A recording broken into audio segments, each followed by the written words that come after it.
राधा स्वामी। यह सत्संग 13 मई सन 2020 महाराज जी के जन्म दिवस पर हुआ। मार्च 2020 में कोरोना की वजह से आगामी सभी सत्संग रद्द हो गए और हम सब अपने घरों में कैद हो गए। ऐसे में सभी सत्संगी जीव गुरु के सत्संग और उनके दीदार के लिए बेचैन हो गए। शुरू में तो कुछ समझ ही नहीं आ रहा था। 1-1.5 महीना तो ऐसे ही निकल गया। फिर मालिक की मौज, महाराज पुष्कर जी दयाल का महाराज का प्राकट्य दिवस पास आ रहा था और लॉकडाउन खुलने की कोई आशा नहीं थी। ऐसे में हमारे एक प्रिय सत्संगी भाई श्री विवेक जी को एक उपाय सूझा कि जिस प्रकार हमारे बच्चों की क्लासेस गूगल मीट के द्वारा चल रही हैं, तो हम सत्संग ऐसे क्यों नहीं ले सकते। और उनके अथक प्रयासों से सत्संग को एक प्लेटफॉर्म मिला। जब 13 मई दोपहर 2 बजे सत्संग पर हम सब गूगल मीट के द्वारा जुड़े तो सभी की खुशी का ठिकाना नहीं था। सत्संग शुरू हुआ तो महाराज जी ने कहा, आज आप सब मेरे जन्म दिवस पर इकट्ठा हुए हैं। आपको मुझसे मिलने की इच्छा हुई तो प्रयास भी हुआ और सफलता भी मिल गई। यह मेरा ही जन्मदिन नहीं है, आप सभी का जन्मदिन है। कैसे? जब मालिक ने कहा एको हम बेहोश्यामी, तो हम सब एक साथ पैदा हो गए। अगर मैं पैदा हुआ तो आप सब भी मेरे साथ ही आ गए। इसीलिए यह जन्मदिन केवल मुझे ही मुबारक नहीं है, बल्कि आप सबको भी मुबारक है। यह सृष्टि 2 चीज़ों से चलती है, मांग और पूर्ति का नियम, यानी law of demand and supply, निमित्त एवं कारण, प्रभाव का नियम, law of cause and effect. जब हमें किसी चीज़ की ज़रूरत होती है तब प्रकृति उसकी पूर्ति करने का प्रबंध करती है। जैसे यदि हमें हलवा खाना है तो हमें आटा, चीनी, घी आदि सब चीज़ें इकट्ठी करनी पड़ेंगी।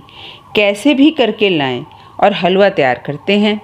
आप सब ने मिलकर मुझसे मिलने की चाह पैदा हो गई और प्रकृति की ओर से ये वीडियो कॉन्फ्रेंसिंग की सुविधा उपलब्ध हो गई और आप सबकी इच्छा पूरी हो गई। दूसरा सिद्धांत है निमित्त, कारण एवं प्रभाव, यानी कि कॉज एंड इफेक्ट।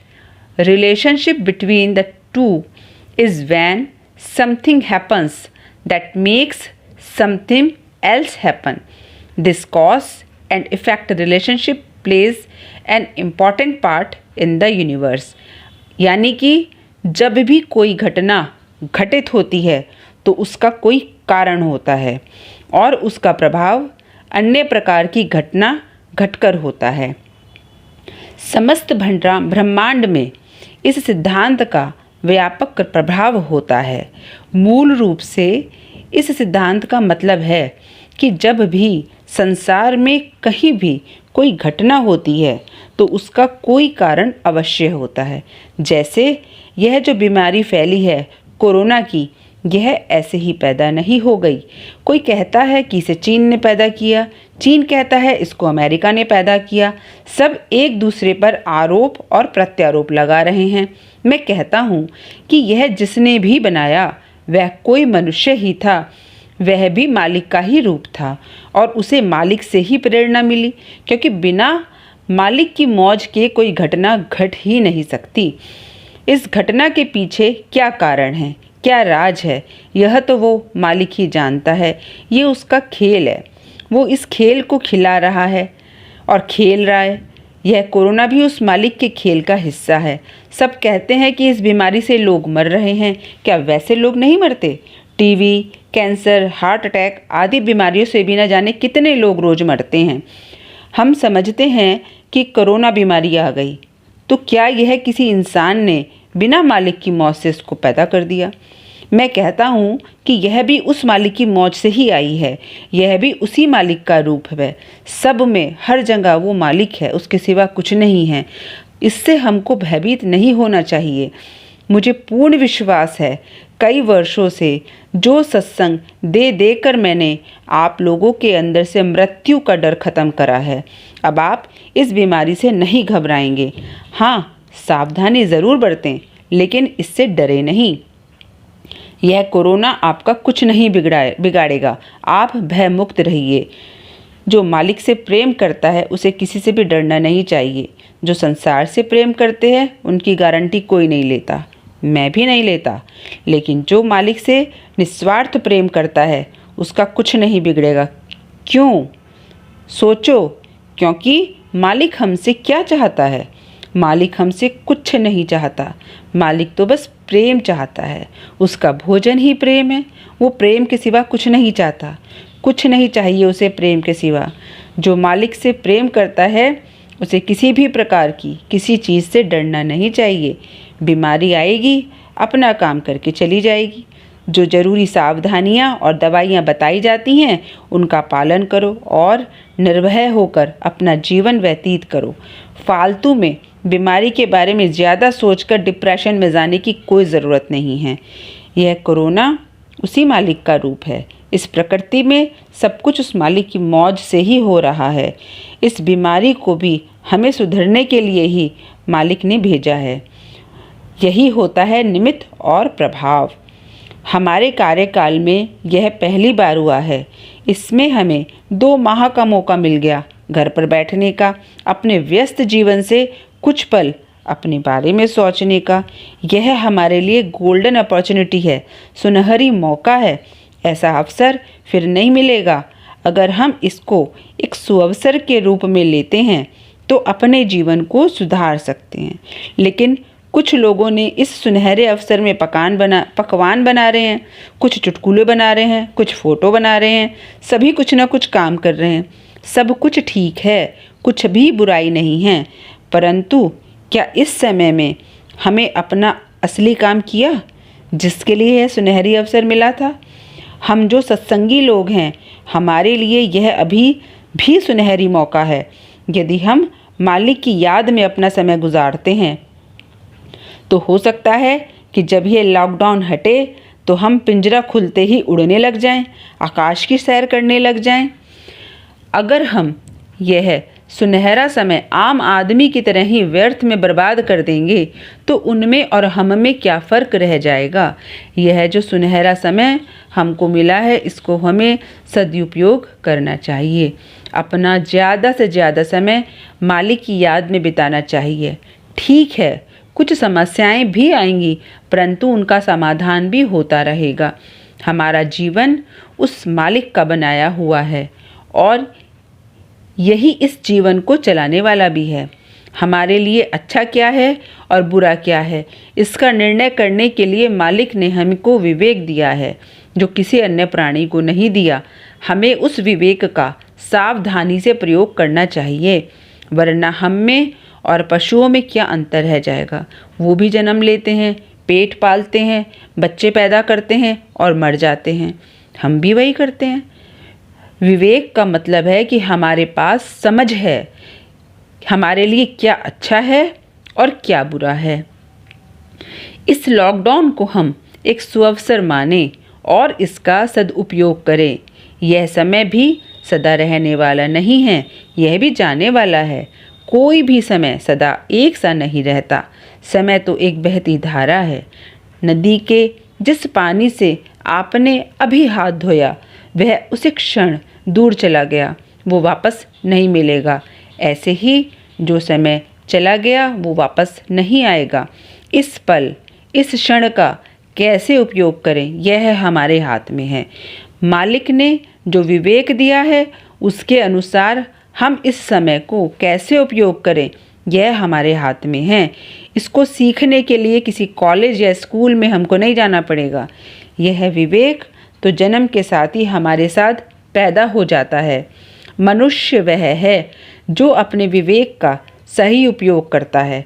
अन्य प्राणियों को यह विवेक नहीं मिला है। अन्य योनियों में तो प्राणी कठोर श्रम करके कठिन कर्मों के भोगों को भोगते हैं। उनके द्वारा कोई नया कर्म भी नहीं बनता, लेकिन नए कर्म करने की सुविधा केवल और केवल मनुष्य योनि में मिलती है। अतः यह मनुष्य जीवन अपने आप में एक सुनहरा अवसर है जिसमें मनुष्य आवागमन के चक्र को तोड़कर मुक्त हो सकता है। कबीर साहब कहते हैं, भजन बिन बावरे तूने हीरा सा जन्म गवाया। लेकिन अफसोस की बात है कि हम इस जीवन को बर्बाद कर रहे हैं, क्योंकि हम इस जीवन में भगवान का नाम नहीं ले रहे, या ले रहे हैं तो सही ढंग से नहीं ले रहे। भगवान कृष्ण गीता में अर्जुन को कहते हैं कि यह मनुष्य जीवन तुमको मेरे पास वापस आने के लिए मिला है। इसी जीवन में तुम मुझको प्राप्त कर सकते हो। इसलिए है ना यह जीवन हीरा सा जन्म। यदि हम हर लम्हा इस जन्म को मालिक की याद में गुजारें, उसकी तड़प में गुजारें, तो हम और भी ज़्यादा भाग्यशाली बन जाएंगे। फिर हमको क्या चाहिए इस संसार में? यह संसार तो किसी का भी नहीं है। हम जिनको अपना रिश्तेदार या करीबी मानते हैं, वे सब हमको छोड़कर चले जाते हैं। इस तरह कोई भी अपना नहीं है। सब रिश्ते अपने मतलब और स्वार्थ के हैं। सब पूर्व जन्म के लेन देन के रिश्ते हैं। इस जन्म में लेन देन को पूरा करने के लिए सब रिश्तेदार बनकर आए हैं और लेन देन पूरा होते ही चले जाते हैं। फिर कहते हैं तू कौन और मैं कौन। कोई नहीं है हमारा इस संसार में। हम अकेले ही आए थे और अकेले ही जाएंगे। हमारा एक ही रिश्तेदार है और वो है हमारा सद्गुरु, क्योंकि सद्गुरु हमें कभी भी छोड़कर नहीं जाता,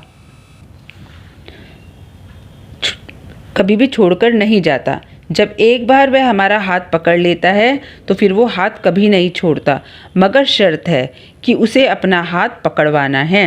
वह ऐसे ही किसी का हाथ नहीं पकड़ता, वह उसी का हाथ पकड़ता है जो उससे प्रेम करता है। जब गुरु किसी की बाँह एक बार पकड़ लेता है तब वह उसको मझधार में कभी नहीं छोड़ेगा। गुरु तारेंगे हम जानी, तू सूरत का है बुरानी। आज मेरे जन्म दिवस पर आप सभी इकट्ठा हुए हैं। मेरा भी कुछ फ़र्ज बनता है कि मैं भी आप सबको कुछ रिटर्न गिफ्ट दूं। मैंने शुरू में ही बताया था कि हम सब एक साथ पैदा हुए हैं, तो अगर यह मेरा जन्मदिन है तो यह आपका भी जन्म दिवस है। आप सब ने जो यह वीडियो कॉन्फ्रेंसिंग का गिफ्ट दिया है मुझको, तो मैं भी आपको रिटर्न गिफ्ट देना चाहता हूँ। मगर जो मुझसे संसार मांगेगा मैं उसको संसार दे दूँगा। फिर वह इस संसार में ही उलझा रह जाएगा, कभी भी इससे निकल नहीं पाएगा। इसलिए तुम गुरु से कुछ मत मांगो। गुरु को पता है कि तुम्हें क्या चाहिए और वह तुम्हें तुम्हारे प्रारब्ध के अनुसार देता भी रहता है। यदि तुम्हें गुरु से कुछ मांगना ही है तो गुरु से गुरु को मांग लो। जब आपने मालिक को ही मांग लिया तो मालिक आपका हो गया, फिर सारा ब्रह्मांड आपका हो गया। आप पूरी कायनात के मालिक बन गए। जब मालिक मिल जाता है तो फिर किसी चीज़ की इच्छा नहीं रह जाती। फिर क्या होता है? गुरु के दर्शन के बिना नींद तक आती नहीं, जग की कोई वस्तु भी मन को मेरे भाती नहीं। आज मैं आपसे वायदा करता हूँ, जो मालिक से निस्वार्थ प्रेम करेगा वो वही हो जाएगा, वो मेरा ही रूप हो जाएगा। इसलिए मालिक से प्रेम करो और मालिक के मालिक बन जाओ।